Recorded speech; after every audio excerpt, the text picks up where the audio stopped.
नमस्कार। पेरिस जैसे खूबसूरत शहर में इस गर्मजोशी भरे स्वागत के लिए मैं राष्ट्रपति मैक्रों का आभार प्रकट करता हूं। फ्रांस के लोगों को राष्ट्रीय दिवस के लिए बहुत बहुत शुभकामनाएं भी देता हूं। यह दिवस विश्व में लिबर्टी, इक्वालिटी और फ्रेटर्निटी जैसे मूल्यों का प्रतीक माना जाता है। ये मूल्य हमारे दो लोकतांत्रिक देशों के संबंधों का भी एक महत्वपूर्ण आधार है। आज मुझे इस उत्सव में मुख्य अतिथि के रूप में शामिल होने का गौरव मिला। मुझे खुशी है कि इस अवसर की शोभा और गरिमा बढ़ाने के लिए भारत की तीनों सेनाओं की टुकड़ियों ने भाग लिया। भारतीय राफेल एयरक्राफ्ट का फ्लाई पास्ट भी हम सब ने देखा। हमारी नौसेना का जहाज भी फ्रांस के पोर्ट पर मौजूद था, यानी जल, थल, नभ हमारे बढ़ते सहयोग की एक शानदार तस्वीर हमें एक साथ देखने को मिली। कल राष्ट्रपति मैक्रों ने मुझे फ्रांस के सर्वश्रेष्ठ राष्ट्रीय पुरस्कार से सम्मानित किया। ये सम्मान 140 करोड़ भारतवासियों का सम्मान है। फ्रेंड्स, हम अपनी स्ट्रेटेजिक पार्टनरशिप की 25वीं वर्षगांठ मना रहे हैं। बीते 25 वर्षों के मजबूत आधार पर हम आने वाले 25 वर्षों के लिए रोड मैप तैयार कर रहे हैं। इसमें बोल्ड और महत्वाकांक्षी लक्ष्य निर्धारित किए जा रहे हैं।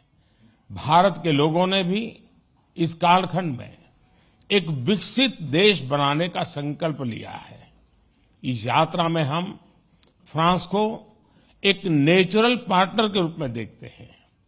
2 दिनों में हमें आपसी सहयोग के सभी क्षेत्रों पर विस्तार से बात करने का अवसर मिल रहा है। आर्थिक संबंधों को और सुदृढ़ करना हमारी साझा प्राथमिकता है। Renewable energy, green hydrogen, artificial intelligence, semiconductors, cyber, digital technology जैसे अनेक क्षेत्रों में सहयोग बढ़ाने के लिए हम नए इनिशिएटिव्स की पहचान कर रहे हैं। भारत के यूपीआई यानी यूनिफाइड पेमेंट्स इंटरफेस को फ्रांस में लॉन्च करने पर समझौता हुआ है। हम दोनों देशों के स्टार्टअप और इनोवेशन इकोसिस्टम को आपस में जोड़ने पर बल दे रहे हैं। समान विचारधारा वाले देशों के साथ मिलकर हमें टेक्नोलॉजी सप्लाई चेन्स के लोकतंत्रीकरण के लिए लगातार काम करना चाहिए। क्लाइमेट चेंज और पर्यावरण सुरक्षा हमारी साझा और मुख्य प्राथमिकता रही है। इस दिशा में हमने पहले ही इंटरनेशनल सोलर अलायंस स्थापित किया था, जो अब एक मूवमेंट बन गया है। अब हम ब्लू इकोनॉमी और ओशन गवर्नेंस के रोडमैप पर तेजी से काम करना चाहते हैं। सिंगल यूज प्लास्टिक के खिलाफ हम एक साझा पहल पर आगे बढ़ेंगे। इंडियन ऑयल और फ्रांस की टोटल कंपनी में एलएनजी के निर्यात के लिए जो लॉन्ग टर्म एग्रीमेंट हुआ है, मैं उसका स्वागत है। इससे हमारे क्लीन एनर्जी ट्रांजिशन के लक्ष्यों को बल मिलेगा। अब से कुछ देर बाद हम भारत फ्रांस सीईओज फोरम में भी हिस्सा लेने वाले हैं। दोनों देशों के बिजनेस प्रतिनिधियों के साथ आर्थिक सहयोग मजबूत करने पर विस्तार से चर्चा होगी। फ्रेंड्स, रक्षा सहयोग हमारे संबंधों का एक मूलभूत स्तंभ रहा है। यह दोनों देशों के बीच गहरे आपसी विश्वास का प्रतीक है। मेक इन इंडिया और आत्मनिर्भर भारत उसमें फ्रांस एक अहम पार्टनर है। आज हम रक्षा के क्षेत्र में भारत में नई टेक्नोलॉजी के को प्रोडक्शन और को डेवलपमेंट पर बात करेंगे। सबमरीन हो या फिर नौसेना के जहाज, हम चाहते हैं कि मिलकर केवल अपनी ही नहीं, तीसरे मित्र देशों की जरूरतों को भी पूरा करने के लिए हम काम करें। हमारी डिफेंस स्पेस एजेंसीज के बीच सहयोग बढ़ाने की संभावनाएं हैं। फ्रांस की कंपनियों द्वारा MRO facilities, spare parts, helicopter के लिए इंजन का प्रोडक्शन भी भारत में किए जाने पर हम आगे बढ़ रहे हैं। हम इसमें हमारे सहयोग को और सशक्त करने पर बल देंगे। सिविल न्यूक्लियर क्षेत्र में सहयोग को आगे बढ़ाते हुए हम small and advance modular reactors में सहयोग की संभावना पर चर्चा करेंगे। आज भारत में चंद्रयान के सफल लॉन्च पर पूरा भारत उत्साहित है। यह हमारे वैज्ञानिकों की बहुत बड़ी उपलब्धि है। अंतरिक्ष के क्षेत्र में भारत और फ्रांस का पुराना और गहरा सहयोग है। हमारी स्पेस एजेंसीज के बीच नए समझौते हुए हैं।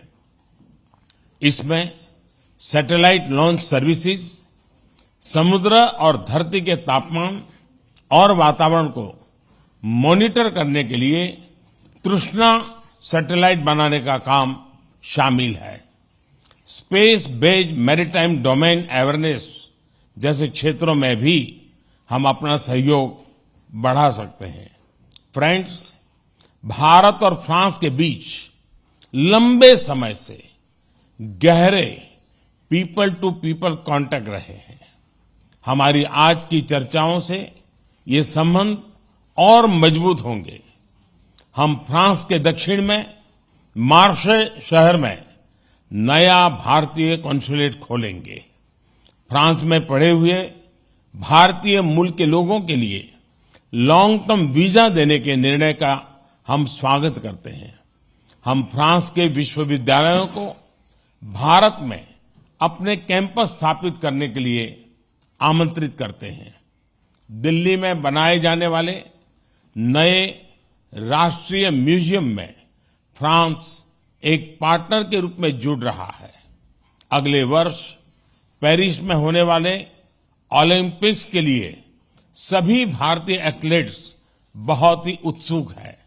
इसके सफल आयोजन के लिए मैं राष्ट्रपति मैक्रो और उनकी पूरी टीम को शुभकामनाएं देता हूं। फ्रेंड्स, आज हम कई महत्वपूर्ण क्षेत्रीय और वैश्विक मुद्दों पर भी चर्चा करेंगे। इंडो पैसिफिक के रेसिडेंट पावर्स के रूप में इस क्षेत्र में शांति और स्थिरता के लिए भारत और फ्रांस की विशेष जिम्मेदारी है। हमारे सहयोग को एक रचनात्मक स्वरूप देने के लिए हम इंडो पैसिफिक कोऑपरेशन रोडमैप पर काम कर रहे हैं। Indo Pacific triangular development cooperation fund के प्रस्ताव पर भी दोनों पक्ष में चर्चा में है। इससे पूरे क्षेत्र में स्टार्टअप्स और इनोवेशन को बढ़ावा देने के नए अवसर खुलेंगे।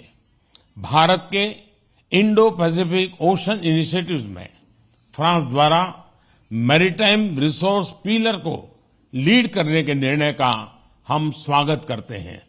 फ्रेंड्स, कोविड महामारी और यूक्रेन संघर्ष के प्रभाव पूरे विश्व पर पड़े हैं। ग्लोबल साउथ के देशों पर इनका विशेष रूप से नकारात्मक प्रभाव पड़ा है। यह चिंता का विषय है। इन समस्याओं के समाधान के लिए सभी देशों का एकजुट होकर प्रयास करना आवश्यक है। हमारा मानना है कि सभी विवादों का समाधान डायलॉग और डिप्लोमेसी के माध्यम से होना चाहिए।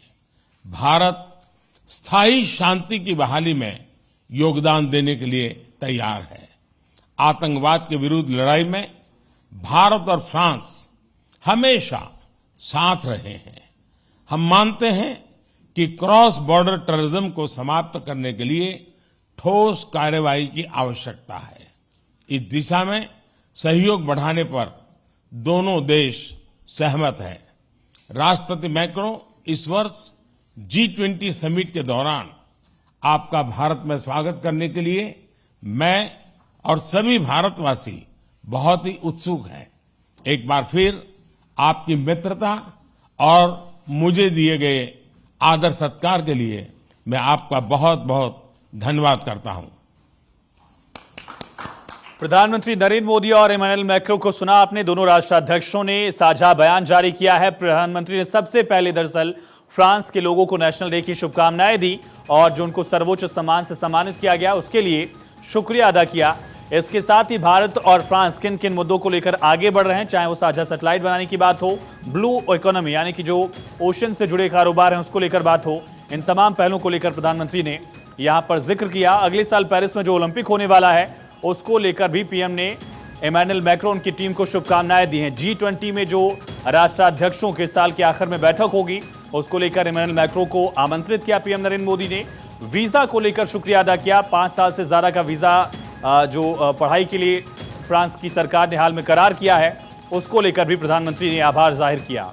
तो दोनों राष्ट्राध्यक्षों की तरफ से मुलाकात और मुलाकात के बाद देश साझा बयान, और इससे ये जाहिर होता है कि किस तरह से दोनों देशों की जो मजबूत रिश्ते हैं वो और ज्यादा आगे बढ़ रहे हैं। पीएम ने कहा कि अगले 25 साल का रोड मैप तैयार करेंगे, यानी कि जो 25 साल के रणनीतिक साझेदार का एक अहम कदम है, एक अहम मुकाम है, उसको और अगले 25 साल तक के लिए कैसे आगे बढ़ना है इसको लेकर यहां पर प्रधानमंत्री ने जिक्र किया है। तो 2 दिवसीय यात्रा आज बैस्टिल डे परेड में भी पीएम नरेंद्र मोदी शामिल हुए।